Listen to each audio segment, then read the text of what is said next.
Once upon a time, at the edge of a quiet village beside a whispering forest, there lived a widow and her 2 daughters. Their little cottage, though simple and worn, stood under ivy-covered stones and a small garden where herbs and wildflowers grew in soft colors.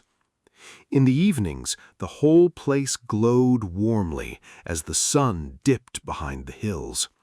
But inside the house, peace was rare. The elder daughter, Clarice, was proud, sharp-tongued, and selfish. She had been spoiled all her life and believed the world owed her everything. The mother adored her blindly, praising her every word and excusing every cruelty. Clarice wore fine ribbons even when there was barely enough food on the table. The younger daughter, Marianne, was the opposite. Gentle, patient, and kind, she carried the weight of the house on her young shoulders. She cleaned, cooked, fetched water from faraway wells, and tended the fire in winter without complaint. Though life was hard, she never let bitterness grow in her heart. One scorching summer day, when water ran low, the mother sent Marianne to the distant well beyond the orchard. The journey was long, and the sun burned the earth beneath her feet. Still, Marianne obeyed quietly. At the well, exhausted and thirsty, she was about to draw water when a frail old woman appeared.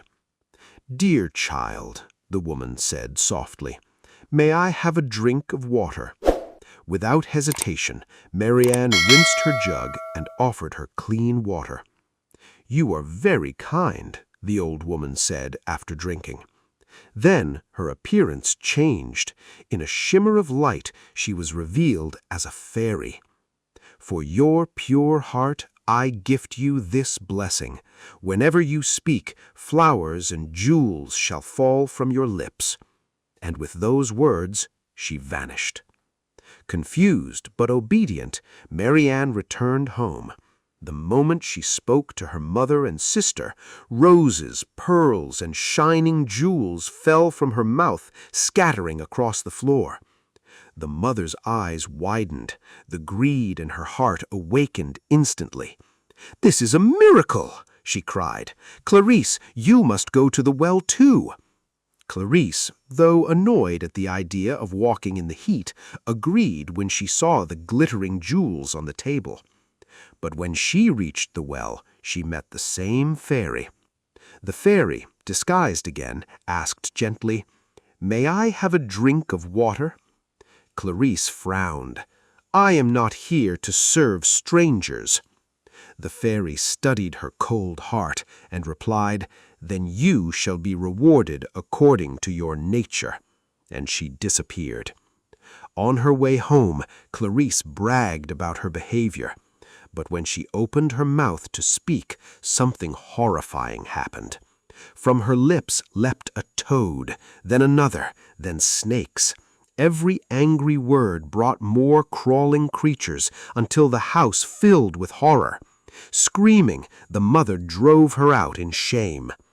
Meanwhile, Marianne's fate changed completely. Her kindness had caught the attention of a noble prince who met her on a journey.